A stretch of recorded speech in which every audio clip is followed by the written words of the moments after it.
Welcome to CanaDream. It's a pleasure having you as our guests. We're about to take you on a tour of your RV, so you're prepared and confident about all the features inside and outside the RV before you set off on your road trip. You might feel that there's a lot to take in during this video, but don't worry, you can watch it again. We have it on our website, in the CanaDream Club app, and we email the links after you have completed online check-in. You'll be given a copy of our detailed guest guide when you pick up your RV. This is your on-the-road, go-to guide covering almost everything you can think of about your RV. Keep it handy and in a safe place. You'll also receive our handy how-to guide, which you can use to become familiar with your RV before you leave our station. Please make sure you talk to our friendly guest service agents when picking up your RV if you have any questions. If you think you need more tuition at pickup, please book a personal demonstration, which offers a 30-minute detailed demonstration from one of our expert agents. You can add this on during online check-in. Let's get started. First, we'll quickly run through the symbols used in this demonstration video. Requires electricity. This symbol indicates this feature will only work when your RV is connected to shore power. Requires propane.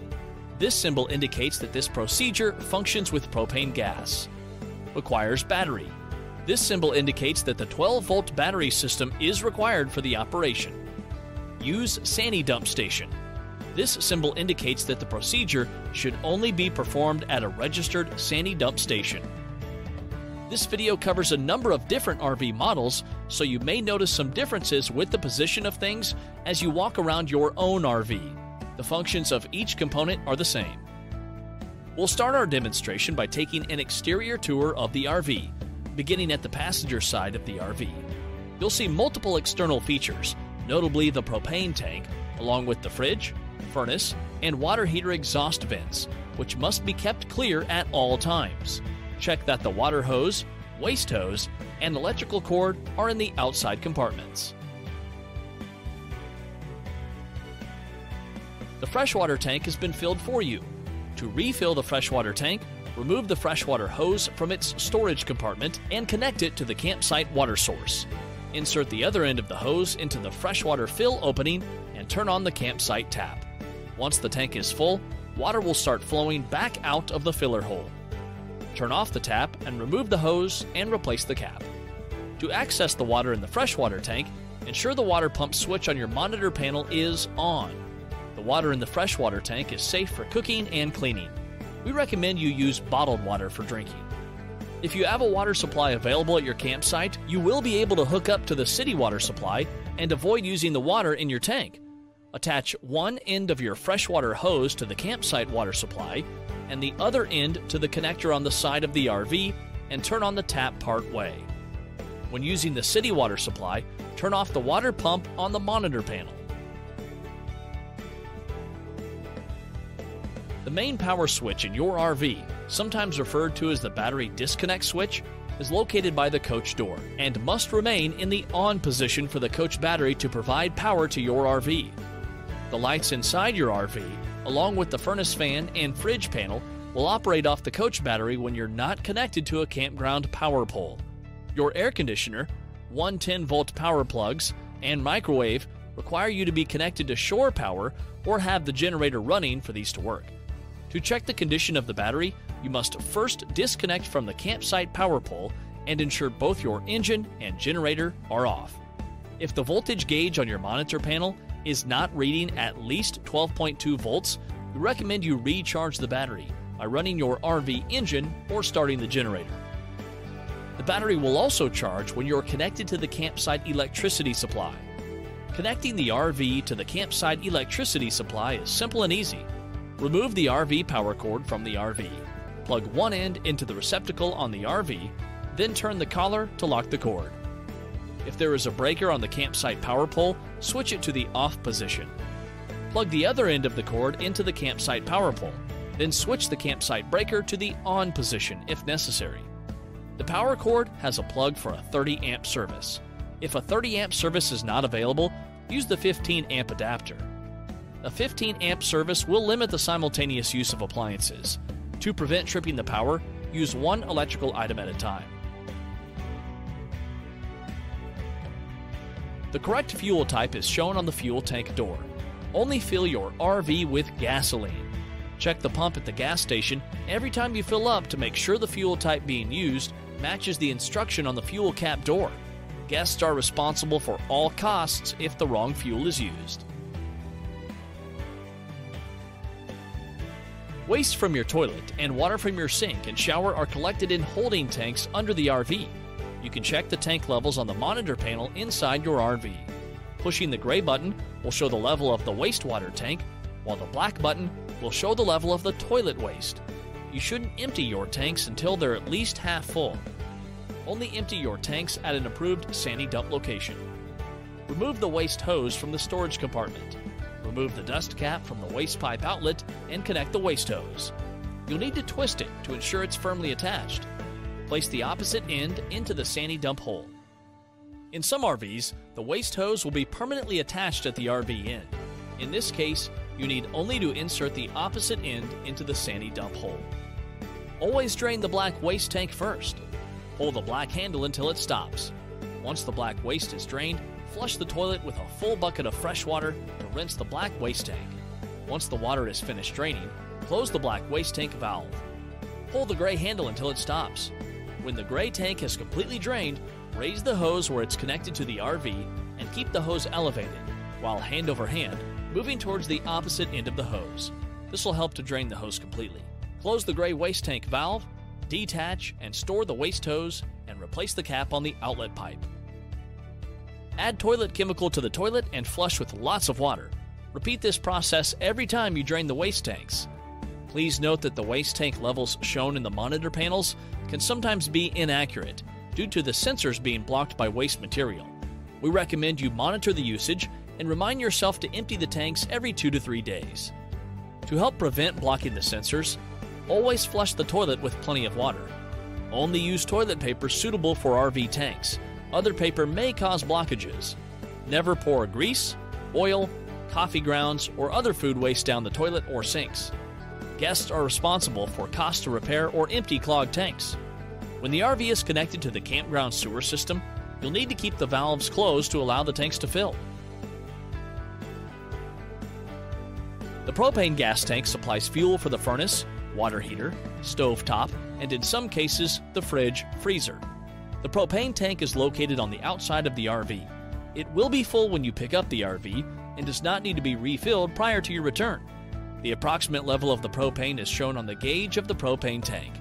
Note that 80% capacity equals full to allow room for gas expansion. If you need to refill the tank, simply visit a gas station that supplies bulk propane and get the attendant to do this. Propane refills are at guest expense. The propane gas system is designed to allow travel with the propane tank valve open. Before refueling your RV or boarding a ferry, it is important that the propane gas tank valve is closed. All propane-fueled appliances, other than the refrigerator, must be switched off when the vehicle is in motion.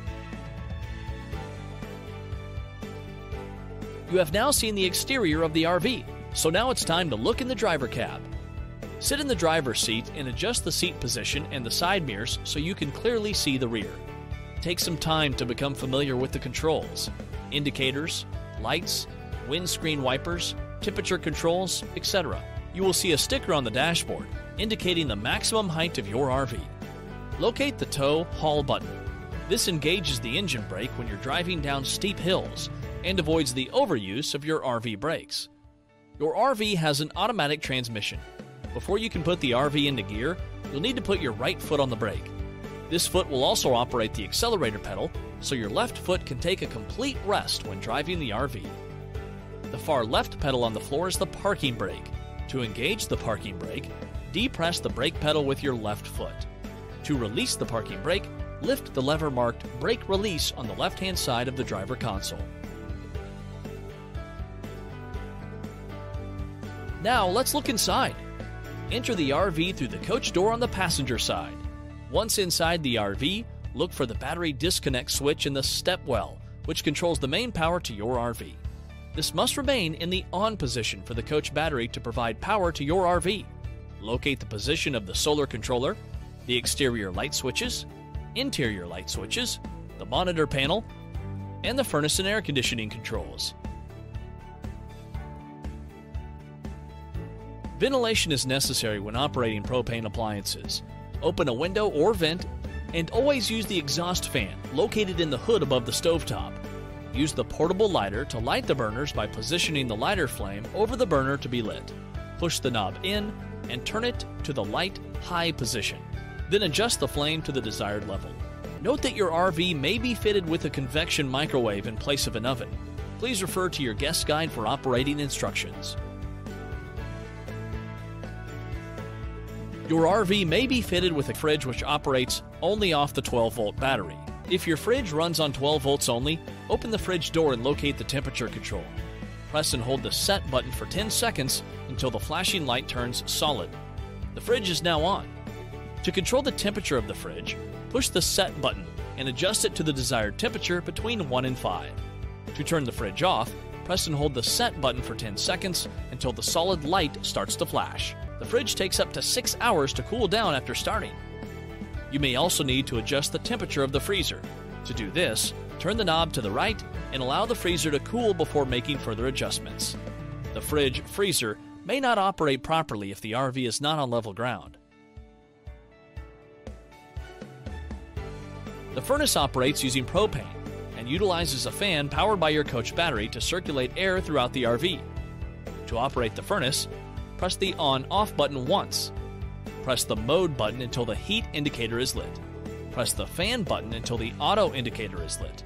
Press the temp arrow buttons to select the temperature. Press the temp down arrow and the fan button at the same time to switch the display between Celsius and Fahrenheit. The furnace should be switched off before driving the RV. To operate the air conditioning, press the on-off button once. Press the mode button until the cool indicator is lit. Press the fan button until the auto indicator is lit. Press the temp arrow buttons to select the temperature. Press the temp down arrow and the fan button at the same time to switch the display between Celsius and Fahrenheit. When operating the air conditioner, don't be alarmed if you notice water running off the roof of the RV. This condensation runoff is normal. The RV toilet is equipped with a flush lever located behind the lid or a foot pedal on the base. Before using the toilet for the first time, and every time after you empty your waste tanks, add a toilet chemical pod to the toilet and flush with a full bucket of water. Only use toilet paper approved for use in RVs, and use lots of water when flushing. Never flush paper towels, facial tissue, feminine hygiene products, or diapers into the toilet, as these will clog the waste pipe and will render the toilet unusable. Never attempt to unclog the RV toilet with caustic chemicals. These will damage the toilet mechanism. The bathroom also contains a sink and a shower. The shower may be equipped with a water saver button located on the shower head. After adjusting the water temperature at the taps, use the water saver button to stop or start the flow of water while showering. This will help reduce water usage in your RV. If there is no water flow to your shower, the water saver button may already be engaged. Push it to start water flow. The monitor panel displays the approximate levels in the freshwater tank, black waste tank, gray waste tank, and propane gas tank. You can also check the condition of the coach battery and turn the water pump on here. The monitor panel also has the control for the generator, the slide out, and the switch for the hot water heater. To check the approximate amount of water available in the freshwater tank, push that button and hold it in. The lights will show the level of the tank. The monitor panel is for convenience only, and the levels shown by the indicators are approximate.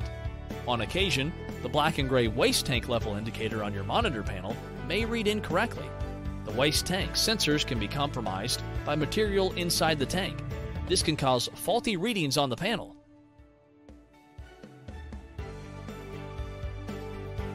The switches for the hot water heater are on the monitor panel. If you're connected to shore power and the electric water heater switch is on, the water will be heated by electricity. When you're not connected to shore power, the water can be heated using propane. To heat the water using propane, press the gas water heater switch to the on position. It takes a significant amount of power to heat water electrically, so avoid running the air conditioner, microwave, and water heater at the same time, as this may trip the breakers in the RV or on the campsite power pole.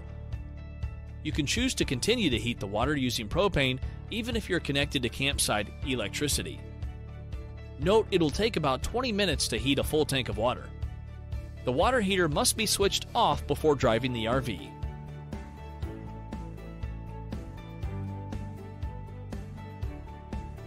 The slide will only operate if the ignition is on and the parking brake engaged.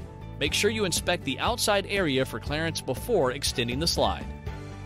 Move the driver's seat all the way forward before pressing the slide switch. To extend the slide room, follow any instructions by the slide switch. Press and hold out on the switch until either the motor stops or a clicking sound is heard. When the slide is in motion, no guests should be in the slide room. The slide room should always be in either the fully extended position or the fully retracted position, not halfway. Before retracting the slide room, ensure the floor and space around the slide are clear. Move the driver's seat all the way forward. Press and hold in on the slide switch until either the motor stops or a clicking sound is heard. If you have questions, check the instructions by the slide switch. When the RV is parked and no campsite power is available, the generator can supply power to the power outlets, coach air conditioner, and microwave. TV and DVD player where equipped. The generator requires a well-charged coach battery to start. It may be necessary to run the RV engine to provide sufficient power for the initial startup. Check that the roof air conditioner, microwave, and any electrical appliances plugged into the electrical outlets are turned off. The generator switch is on the monitor panel. Press and hold the start end of the switch until the generator starts. To stop the generator, press the stop end of the switch. The generator must not be operated while the RV is in motion. Check the RV fuel before starting the generator. The generator will consume about 4 liters of fuel per hour of operation. The fuel supply is shared with the RV engine and requires a minimum of a quarter tank of gasoline or petrol to operate. There is an hourly charge for the use of the generator. If you have purchased the Platinum Plus package, use of the generator is included. Your RV may have either a U-shaped dinette or a bench dinette. This can be converted to a bed to accommodate 1 adult or 2 small children. If you have a U-shaped dinette, turn the locking knob to the left to unlock the tabletop from the post. Carefully pull up on the table to separate it from the post. Stow the table to the side. Using a gentle rocking motion, remove the post from the floor mount and store. Place the tabletop on the dinette seat rails. Place the surrounding dinette cushions on top of the table to form the bed. If you have a bench dinette, the table will be attached to the wall. You will need to pull up on the table to unlock it from the wall and gently push the table down in line with the bench. Place the surrounding dinette cushions on top of the table to form the bed. To return the table to its original position, pull up on the tabletop, match the table hinge to the wall hinge, then lower the table to a flat position. If your RV has overcab beds, you'll see a fold-back lid that enables easy access to the cab. This lid should be in the closed position when using the bed or when you're parked up at night. You will then be able to easily attach the privacy curtain to the edge of the overcab. The privacy curtain is stored in one of the overcab cupboards.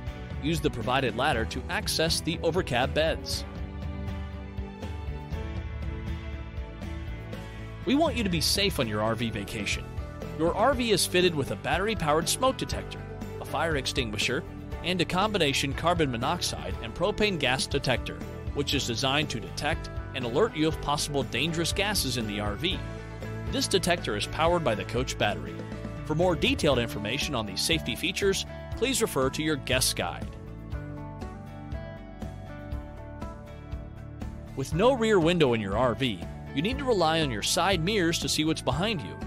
Whenever you are reversing, you should always have a person standing at the rear of the RV to guide you. We call this person a spotter. You should be able to see this person in your side mirror, and they should be able to see you. They will use hand signals to guide you as you reverse the RV. Many of the incidents guests have are caused whilst backing up, and these can be avoided if a spotter is used. Important: before you drive the RV, walk around it one last time to confirm that the black and gray waste tank valves are closed, the cap is on the waste outlet, and all exterior compartments are closed and locked. Thank you for watching. We hope you've enjoyed this demonstration tour. We appreciate there's a lot to take in, particularly if this is your first time in an RV. Don't worry, you can watch this video again, and you'll find all this information and more inside the guest guide, which you'll receive when you pick up your RV. Use the guest guide as the first place to find answers whenever you need help. All that's left for us is to wish you an enjoyable and safe vacation. Enjoy experiencing Canada at your own pace.